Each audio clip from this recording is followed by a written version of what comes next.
இந்த பண்டிகை நாளில நான் யாரையாவது ரிலீஸ் பண்ணி ஆகணும். அதனால நான் என்ன பண்றேன், இந்த இது ஒரு நல்ல நாளா இருக்குது, இந்த நாள் என்ன பண்ணலாம், இயேசுவையும் இப்படி கொண்டு வந்து குற்றமற்ற ஒருத்தரை வந்து நம்ம குற்றவாளியை கொண்டு வந்து நிறுத்திட்டாங்க, நம்ம என்ன பண்ணலாம், ரிலீஸ் பண்ணுவேன்னு சொல்லிட்டு ஏதாவது ஒரு ஐடியா பண்ணுவேன்னு சொல்லி அங்க உட்காந்துருக்கான். சரி, ஓகே, ஒவ்வொரு நாளையும் நம்ம வந்து ஒரு குற்றவாளிய, ஒவ்வொரு பண்டிகையிலும் நம்ம ஒரு குற்றவாளியை நம்ம ரிலீஸ் பண்ணுவோம். அந்த மாதிரி இயேசுக்கு ஒரு குற்றமே இல்ல, நல்லா தெரியுது. இந்த ஜனங்க வந்து பாத்தீங்கன்னா என்ன பண்றாங்க, இயேசு மேல வீணான பழியை சுமத்தி எப்படியாச்சும் இவர் ஏதாவது ஒரு தண்டனை வாங்கி கொடுங்க எல்லாம் பிளான் பண்ணிக்கிறாங்க. இதுக்கு முக்கிய காரணமே இந்த பாஸ்டர் தான். இந்த பாஸ்டர் என்ன பண்றாங்க, ஜனங்களை ஏவி விட்டு என்ன பண்றாங்க, இயேசு எப்படியாவது தங்களிடத்தில் வந்து வேறு பிரிக்கணும், அவரை கொலை செய்யணும் அல்லது வந்து சிறையில வைக்க வேண்டும் என்று சொல்லி ஏதோ பிளான் பண்றாங்க. இது நல்லா தெரிஞ்சுக்கிட்டு அவன் என்ன பண்றான்னா உடனடியாக சொல்றான், நமக்கு ஒரு ஐடியா இருக்குது, இயேசுவை நம்ம எதுவும் செய்யக்கூடாது, நம்ம எப்படி ரிலீஸ் பண்ணிடணும் சொல்லிட்டு பண்டிகை நாளா இருக்கிறதுனால என்ன பண்றான், அந்த ஸ்கீமை வந்து சொல்றான், அந்த திட்டத்தை வந்து சொல்றான். இந்த மாதிரி வந்து பாத்தீங்கன்னா ஒரு குற்றவாளி ஒவ்வொரு பண்டிகை தோறும் ஒருவனை நான் ரிலீஸ் பண்றது வழக்கம். அந்த வகையில வந்து நான் ரிலீஸ் பண்ணலாம்னு இருக்கிறேன் அப்படின்னு சொல்லி அதுல 2 பேரை சூஸ் பண்றேன். வீணாக பழி சுமத்தப்பட்ட, அதே போல வந்து பாத்தீங்கன்னா பொறாமையினால் பழி சுமத்தப்பட்ட ஒருத்தர் தான். ரொம்ப பேர் போனவன் திருக்குல பரவாஸ், ரொம்ப அந்த பகுதியை பேர் போன ஒருத்தன், அவனால பொறாமையில போட்டு கொடுத்து அந்த சிறைச்சாலை கழிச்சினாங்க.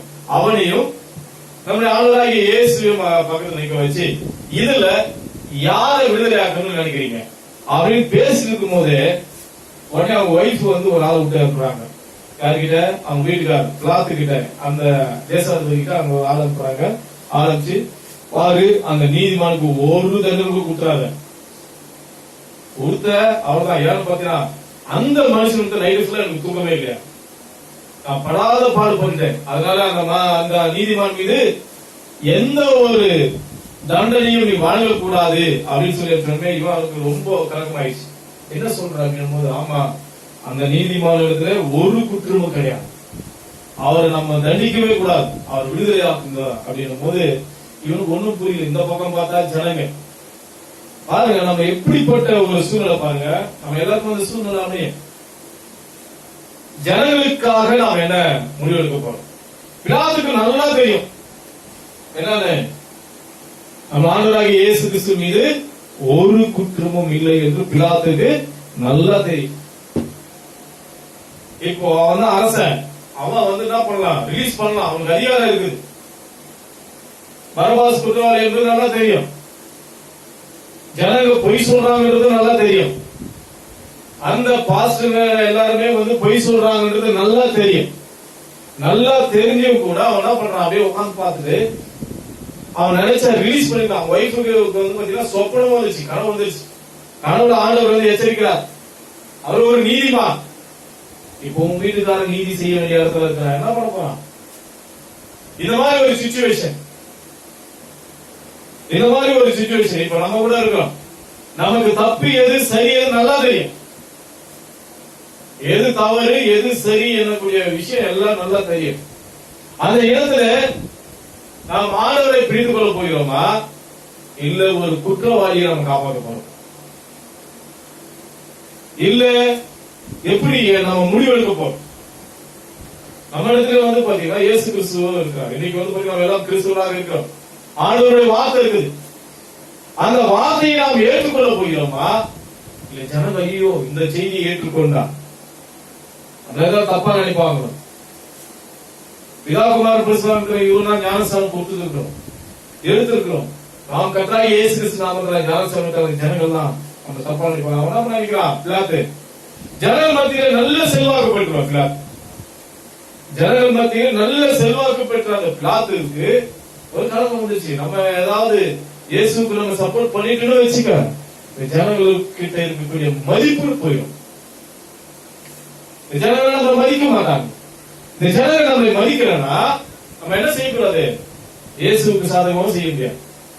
ஆனா அவன் ஒய்ஃப் சொல்ல அனுப்பிச்சுட்டா, அந்த நீதிமானுக்கு நீ எதுவும் தண்டனை கொடுக்க கூடாதுண்டா. இப்போ தண்டனையும் கொடுக்க கூடாது, ஜனங்களுடைய செல்வாக்கும் வேணும். ஜனங்களுடைய செல்வாக்கு வேணும்னா இயேசுவை கொலை செய்யும். இவன் அப்படி யோசிச்சு உட்காந்துறான், என்னடா பண்ணலாம் அப்படின்னு. என்ன பண்ணலாம்? வைஃப் இப்படி சொல்லி அந்த மனிதனுக்கு நான் படாத பாடுபட்டேன். ஜனங்கள் சொல்றாங்க இவங்க எங்களுக்கு தேவையில்லை, இவங்க கொலை செய்யறாங்க. ஆனா குற்றமே செய்யல. எந்த ஒரு குற்றமும் இல்லாமல் முகாந்திரம் இல்லாமல் ஒருத்தர குற்றவாளியாக நிற்க வச்சுக்க. வைஃபும் அதுக்கு சாட்சியா வராங்க. அந்த நீதிமன்றம் குற்றம் இல்ல. இவங்க உட்காந்து பாக்குறாங்க ஜனங்கள் செல்வாக்கு இழக்கிறதா, இல்ல பொண்டாட்டிக்கு பாத்தீங்கன்னா அந்த சொப்பனத்துக்கு உண்மையா இருக்கிறதா, இல்ல விசாரிச்சு பார்த்ததுல அந்த மனுஷன் மேல ஒரு குற்றமே இல்லையே, நான் என்ன செய்யறது? அவனுக்கு ஒண்ணுமே புரியல. எப்படியாவது தப்பிக்கலான்னு பார்த்துதான் பரவாசத்தை வந்து நிக்க வச்சான். ஏன்னா ஜனங்களுக்கு பரவாசையும் பிடிக்காது. ஜனங்க பொறாமையில தான் பரவாசியத்தை ஜெயில போடுறாங்க, ஜெயில புடிச்சு விடுறாங்க. அதனால இவனும் ஒரு பிளான் போட்டான். ஜனங்களுக்கு பரவாசியும் பிடிக்காது. புரியுதுங்களா? ஜனங்களுக்கு இயேசுவும் பிடிக்கல, பரவாசும் பிடிக்கல. ஆனா பரவாசு பிடிச்சு கொடுத்த முகாந்திரம் பொறாமையினால பிடிச்சு கொடுக்குறாங்க. இயேசு கிறிஸ்துவ வந்து பாத்தீங்கன்னா ஜனங்களுக்கு வந்து பிடிச்சிருந்தாலும் கூட பரிசேயர் சதுசேயர் தூண்டுதல்னால அவங்க பிடிச்சு கொடுக்குறாங்க. ரெண்டு பேரும் நிக்க வச்சாங்க. சிச்சுவேஷன் பாருங்க. பிலாத்துவுக்கு இப்படி ஒரு சிக்கல். தப்பே செய்யாத ஒருத்தருக்கு தண்டனை கொடுக்க வேண்டிய இருக்கான்.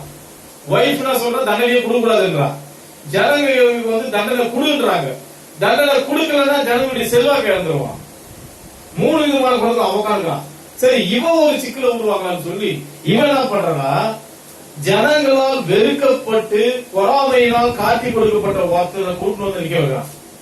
இப்ப வாங்கடா மாட்டீங்களா அப்படின்னு. ஏன்னா உங்களுக்கு பொறாமையினால் தான் அவரை புடிச்சு கொடுத்துருக்கீங்க, அவனை எத்தனை நிக்க வைக்கிறேன். இப்பதான் போய் சொல்லுங்க எப்படின்னா இயேசு நம்ம ரிலீஸ் பண்ணி விட்டுன்னு சொல்லிட்டு இவரு ஒரு பிளான் போட்டார். பிளான் போட்டு பரபாசம் நிக்க வச்சாரு, இயேசு காய்ச்சல் நிக்க வச்சாரு. இங்க நிக்கிறாங்க 2 பேரும். இப்படி நிக்கல. அப்ப ஜனங்கள் கிட்ட வந்து சொன்னாங்க, நாம பரபாச கூட விட்டுரு. பரபாசு வந்து ஊர்ல கொள்ள செல போறாங்க. இவன் சர்ச்சையே காலி பண்ண பாக்குறான். நம்மளுடைய கோட்பாடுகளை காலி பண்ண பாக்குறான். நம்மளுடைய பாரம்பரியங்களை காலி பண்ணி பாக்குறான். அதெல்லாம் நமக்கு இயேசு இருக்கிறது பெரிய பிரச்சனை. இயேசு இருக்குது பெரிய பிரச்சனை. அதெல்லாம் நம்ம சபைகள்லாம் ஒழிக்கப்படுது. நம்ம எல்லாருமே அவமானப்படுத்திருக்கிறான். அவன் அற்புத செஞ்சு ஜனங்கள் எல்லாரும் என்ன பண்றான், தன்வசப்படுத்திக் கொண்டிருக்கிறான். வேதத்தில் உள்ளதை வெளிப்பாடை அப்படியே பேசுறான். வேதத்தில் உள்ள வெளிப்பாடை அப்படியே பேசுறான். அவனிடத்தில் ஒரு குற்றத்தை காண முடியல. அவன் கேட்கிற கேள்விக்கெல்லாம் நம்மளால பதில் சொல்ல முடியல. நம்ம தொழில் முடங்கி போயிடும். நம்ம பாஸ்ட் தொழில் முடங்கி போயிடும். சர்ச்சில கதா கட்ட முடியாது. அதனால நம்ம என்ன பண்ணலாம், இயேசுவை எப்படி என்ன பண்ணலாம், கொலை செஞ்சுட்டோம்னா முடிச்சு. ஆட்டு வியாபாரம் நல்லா நடக்கும், புறா வியாபாரம் நல்லா நடக்கும், சபையில காணிக்கு நல்லா வரும், தசமபாகம் கரெக்டா வரும். ஜனங்கள் எல்லாம் சபைக்கு பயந்து அவங்க பொருட்கள் எல்லாம் கொண்டு வந்து சபைக்கு காணிக்கா கொடுத்துருவாங்க. அதனால என்ன பண்ணலாம். ஆனா இந்த இயேசு வந்தாரு என்ன பண்ணுவாரு, இயேசு வந்து என்ன பண்ணுவான், நேரா வருவான். விக்கிரவும் கொள்ளுகளையும் பார்த்து என்னுடைய வீடு ஜப வீடு எனப்படும். சர்ச்சில முறுக்கா வைக்காத, கோழி விற்காத, ஆடை விற்காத, புறா விற்காத சொல்லி எல்லாரையும் ஜாக்கி எடுத்து பின்னி அடிச்சு தோத்துறான். வேதத்துல எழுதிருக்குல்ல. அவர் என்ன பண்ணாரு, ஜபாலயத்துல போய் விக்கிரவர்களையும் கொள்ளுகளையும் பார்த்து ஜாட்டி எடுத்து பின்னி அவங்களை அச்சு வெளியே தோத்துறாரு. இன்னைக்கு அவங்கள இயேசு கிறிஸ்து வந்தாருன்னா அவர்தான் போல ஏகபாடி வச்சு முதல்ல சூட் பண்ணணும். யாரு பாத்தீங்கன்னா சர்ச்சுக்குள்ள அவ்வளவு பெரிய கொள்ளை நடந்துருக்கணும். அப்ப அதுக்கு அந்த ஜனங்க கிட்ட சொல்லிட்டான் பாருங்க, அந்த வசனம் சொல்றா, ஜனங்க கூட சொல்லல, இவனுக்கு போய் ஏவி விடுறானுங்க, உசுப்பு வைக்கிறானுங்க. சொல்லு சொல்லு சொல்லு சொல்லு, நமக்கு பரபாஸ் கூட ரிலீஸ் பண்ணிக்கலாம், ஆனா இயேசு கூடாது, சொல்லு சொல்லு. ஏன்னா இவங்க தொழில பாதிக்குது, இந்த பாஸ்டர் தொழில் பாதிக்குது. என்ன பண்ணாங்க, இயேசு எப்படின்னா கொலை செஞ்சு. இந்த பாஸ்டர்களுக்கு இயேசுவை பிடிக்கல, இயேசுவை பிடிக்கல, எப்படி கொலை செஞ்சிடணும் அப்படின்னு சொல்லி ஜனங்கள் எல்லாம் கத்த ஆரம்பிக்கிறான். கத்த ஆரம்பிச்சோடுங்க. அப்பொழுது அவன் என்ன பண்றான், பிலாத்து என்ன பண்றானா, ஜனங்களுடைய சத்தம் அவன் மனசுக்குள்ள ஏதோ ஒண்ணு நினைச்சா, தன் பிரயத்தனத்தால எதனா ஒரு பண்ணிடலாம் பார்த்தான், முடியல. உடனே என்ன பண்றான், தண்ணி எடுத்துட்டு வச்சு, அது ஒரு வழக்கு முறை. அதாவது எனக்கு உனக்கு சம்மதம் சொல்லி நிறைய பேர் சொல்லுவாங்க பாத்தீங்கன்னா, வழக்கு முறை ஒண்ணு, நான் கை கழுவிட ஒண்ணு கை கழுவுகிறேன் தரா. இதனால உங்களுக்கு எந்த சம்பந்தமும் கிடையாது. அதாவது உறவு, அதாவது அந்த இடத்தை அந்த நபரோடு கூட உள்ள ஐக்கியத்தை முறித்துக் கொள்வதற்கு எனக்கும் உனக்கும் எந்த தொடர்பும் இல்லை என்பதற்கு அடையாளமாக அந்த நாட்களில ஜனங்களுக்கு முன்பாக பாத்திரத்துல தண்ணி வச்சு அந்த இடத்துல கையை கழுவிட்டு எனக்கும் இதுக்கும் சம்மந்தம் கை கழுவிட்டாங்கன்னா அவர் தான் முடிஞ்சு போயிடுச்சு. அதுக்கும் இவங்களுக்கும் எந்த ஒரு கனெக்ஷன் கிடையாது அப்படின்னு சொல்லி அந்த உறவை முறித்துக் கொள்வதற்கு, அந்த இணைப்பை முறித்துக் கொள்வதற்கு அடையாளமாக அங்க செஞ்சினாங்க கை கழுவுறது. அதே போல பிலாத்து என்ன பண்றான், ஜனங்களுக்கு எல்லாருக்கும் முன்பா தண்ணி எடுத்து வேணான்ட்டான். தண்ணி எடுத்துட்டு எப்ப இந்த நீதிமானுடைய ரத்த பழிக்கு நான் நீங்களான உங்க ஜனங்கள் எல்லாருக்கும் முன்பாகும் நான் என் கையை கழுவிக்கிறேன்னு சொல்லி கையை கழுவிட்டான். கையை கழுவி அவன் நினைச்சத ரிலீஸ் பண்ணிருக்கலாம். என்ன பண்றான் அவன் உடனடியா கையை கழுவி எடுக்கிறதுக்கு சம்மந்தம் இல்லப்பா, நீங்க எப்படின்னா போய்க்குங்க. நான் வந்தாருன்னு சொல்ல, வரலன்னு சொல்ல, 7ஆம் முத்திரை திறந்துச்சுன்னு சொல்ல, திறக்கலன்னு சொல்ல, வருகை வந்துச்சுன்னு சொல்ல, முடிஞ்சிச்சுன்னு சொல்ல, வரலாறுன்னு சொல்ல, நான் அப்படியே நியூட்ரலா போய்க்கிறேன்பா செய்தியில. எனக்கு இதுக்கு சம்பந்தமே இல்லைன்னு சொல்லி என்ன பண்றான், கை கழுகுறான். எல்லாருக்கும் முன்னாடி என்ன பண்ணிடுறான், கை கழுகுறான். நம்ம நிறைய பாசங்களை பார்க்கலாம், நிறைய பாசங்களை பார்க்கலாம். அவங்க இருந்ததுக்கு நன்றாக தெரியும் இயேசு கிறிஸ்துடைய 2ஆம் வருகை வந்துச்சு, நல்லா தெரியும். இந்த தலைப்பை என்ன கொடுக்கிறாரு, கிறிஸ்து எனப்பட்ட இயேசுவை நீங்கள் என்ன செய்ய போறீங்க. தலைவர் பாருங்க, அவர் அப்படிதான் கொடுக்கிறார். கிறிஸ்து எனப்பட்ட இயேசுவை நீங்கள் என்ன செய்ய போறீங்க.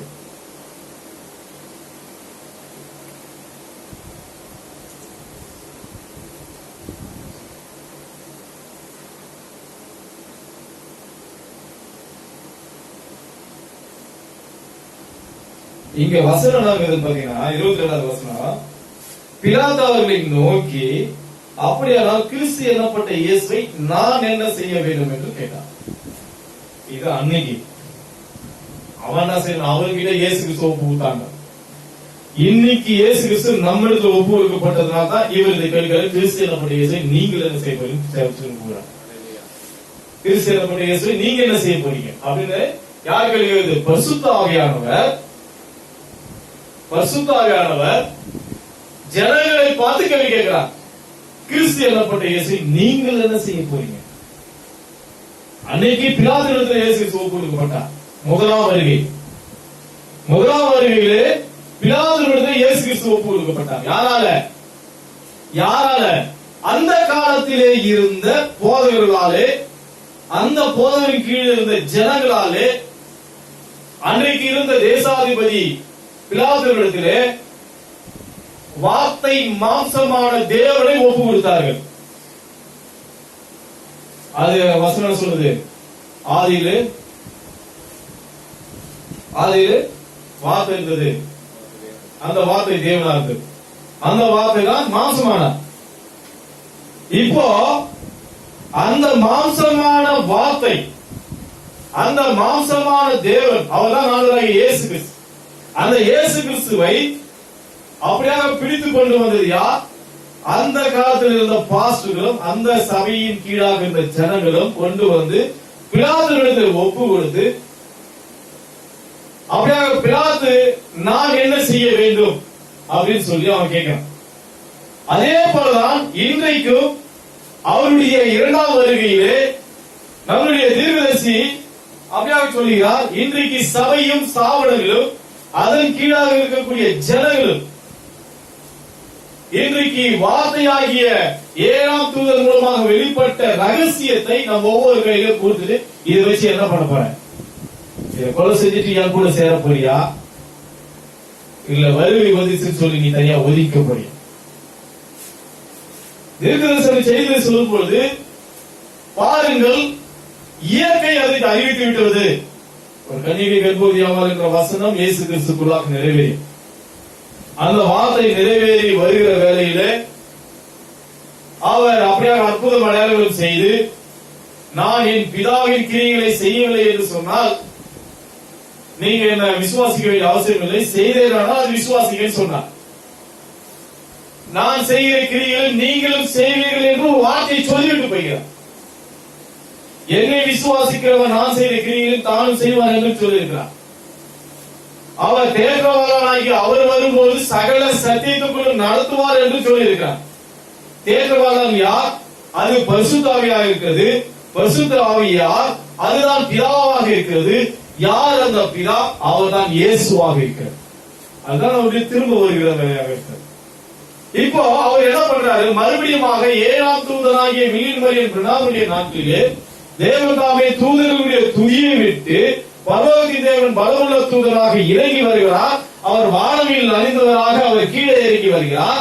அவர் வரும்பொழுது திறக்கப்பட்ட புஸ்தகத்தை கையில் ஏந்தி வருகிறார். அந்த திறக்கப்பட்ட புஸ்தகம் என்னது? அது ஆட்டுக்குட்டியானவருடைய ஜீவ புஸ்தகமாக இருக்கிறது. அந்த ஆட்டுக்குட்டியானவருடைய ஜீவ புஸ்தகம் தான் இந்த 7 முத்திரையின் வெளிப்பாடாக இருக்கிறது. அந்த வெளிப்பாடை எடுத்துக்கொண்டு தேவன் தாமே கீழே இறங்கி வருகிறார். அந்த தேவனை இப்பொழுது நம்முடைய கரைகளிலே ஒப்பு கொடுக்கப்பட்டிருக்கிறார். இப்பொழுது கிறிஸ்து எனப்பட்ட இயேசுவை நாம் என்ன செய்ய போகிறோம்?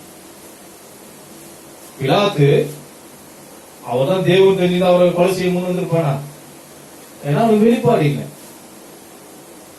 அந்த ஜனங்களுக்கு அவர்தான் தேவன் தெரிஞ்ச ஜனங்கள் கொண்டு வந்து விட்டுருப்பாங்க. ஏன்னா அவருக்கு வெளிப்பாடு இல்லை. அந்த பரிசேயர்கள் சரி செய்யக்கூடிய அந்த போதகர்மார்கள் அன்னைக்கு இருந்த பாஸ்டர்களுக்கு அவர்தான் தேவன், அவர்தான் அந்த மோசே எரிகிற முச்செடி சந்தித்தவர், அவர்தான் ஆபிரகாமோடு சந்தித்து பேசினவர், அவர்தான் யாக்கோபோடு இடைப்பட்டவர், அவர்தான் ஈசாக்கோடு இருந்தவர், அவர்தான் சாலமோனிலும் பெரியவர், அவர்தான் தாவீதை அபிஷேகம் பண்ணினவர், அவர் எல்லா தீர்க்கதரிசிக்குள்ளாக இருந்த தேவன் என்பதை அவர்கள் அறிந்திருந்தால் அவர் ஒப்பு கொடுத்திருப்பாங்களா? ஏன் அவர்கள் அறியவில்லை? ஏன் அறியவில்லை? தேவன் யார் என்ற வெளிப்பாடு அவர்களுக்கு இல்லை. ஆனா வேதத்தை அவங்க தான் கையில வச்சுட்டு இருந்தாங்க. தேவன் யார் என்ற வெளிப்பாடு இல்லை. ஆனால் நமக்கோ வேதாகமம் கரங்களிலே கொடுக்கப்பட்டிருக்கிறது. அந்த வேதாகமத்திலே ஆதியிலே வார்த்தை இருந்தது என்றும் அந்த வார்த்தை தான் தேவன் என்றும் நாம் போதிக்கப்பட்டிருக்கிறோம். அப்படி போதிக்கப்பட்டிருக்கும் பொழுது தீர்க்கதரிசி பிரணாமுக்குள்ளாக இருந்து வெளிப்பட்ட வார்த்தை யார் என்பதை நாம் அறிந்திருக்க வேண்டும். அன்றைக்கு மாம்சத்தில் வந்த அதே தேவன் தான் மறுபடியும் வார்த்தையாக இந்த கடைசி நாட்களிலே 2ஆம் வருகையிலே வெளிப்பட்டார். வார்த்தை தான் தேவன். அவர் 2ஆம் வருகையிலே வரும்பொழுது அன்றைக்கு பரவாசனத்தில் ஒப்பு கொடுக்கப்பட்டது போல நீங்க எத்தனை பேருக்கு தெரியும்? இதுதான் 2ஆம் வருகை.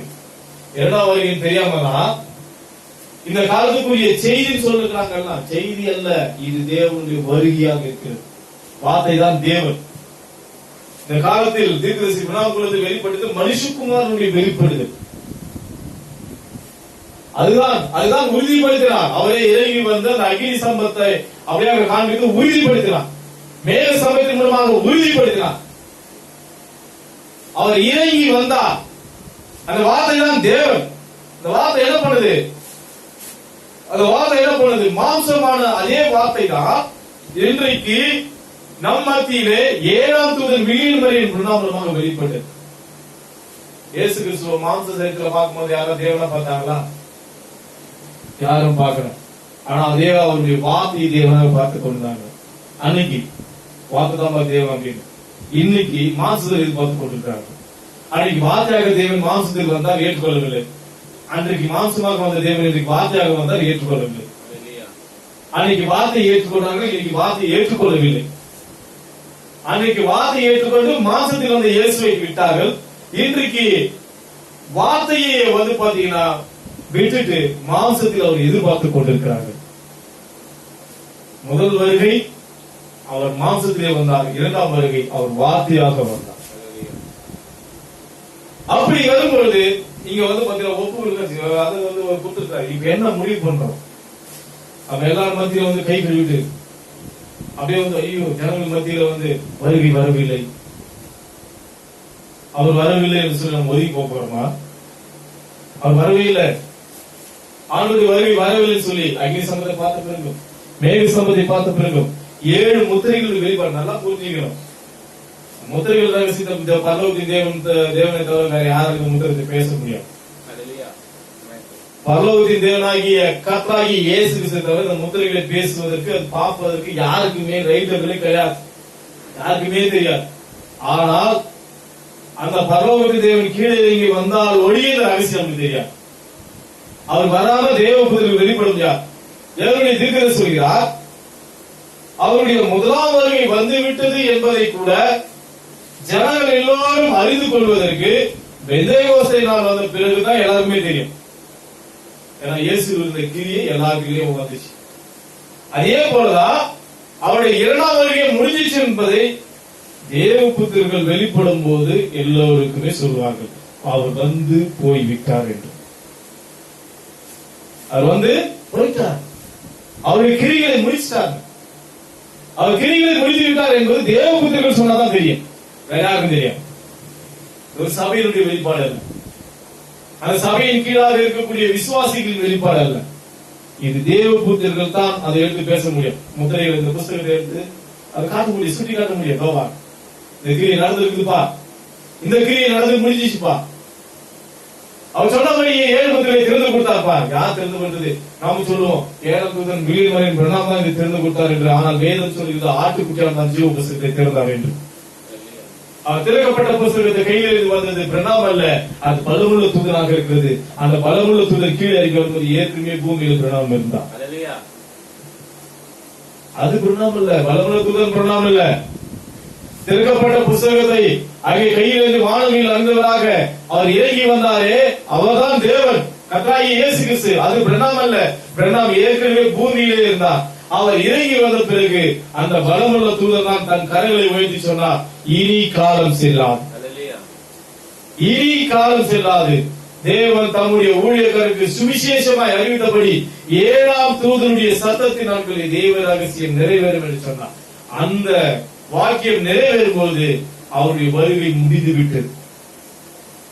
வருகை முடிஞ்சிச்சு. அவர் ஏற்கனவே இங்க பூமியில இருந்தார். அவர் இறங்கி வந்தார். அவர் இறங்கி வந்துதான் சர்வத்தின் ரகசியத்தை அவர் தான் கொடுத்தார். அது எல்லாமே முத்திரையின் ரகசியம். என்ன சொல்றாங்க? 1963 தான் பலமுள்ள தூதருடைய ஊழியம். 1954 சர்வத்தின் வித்தை கொடுத்து விட்டார். சர்வத்தின் ரகசியம் ஏற்கனவே சொல்லப்பட்டாயிருக்கு. இது எல்லாமே முத்திரையின் ரகசியம் என்று திருவிதேசி சொல்கிறார். இதெல்லாம் முத்திரையுடைய ரகசியம் என்று சொல்கிறார்.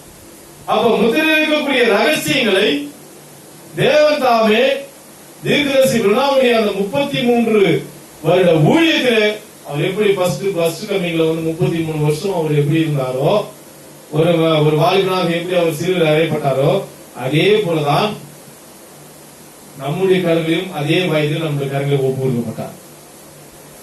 அன்னைக்கு பிள்ளைக்கு ஒப்பு கொடுக்கப்பட்டது போல இன்றைக்கு நம்முடைய கரங்களை ஒப்பு கொடுக்கப்பட்டார். அதே வாலிப வயது உள்ள கிறிஸ்துவாக முதல் வருகை என்ன நடந்துச்சு அதேதான் இரண்டாம் வருகை அப்படியே நடந்தது. என்ன பண்றாங்க ஜனங்க?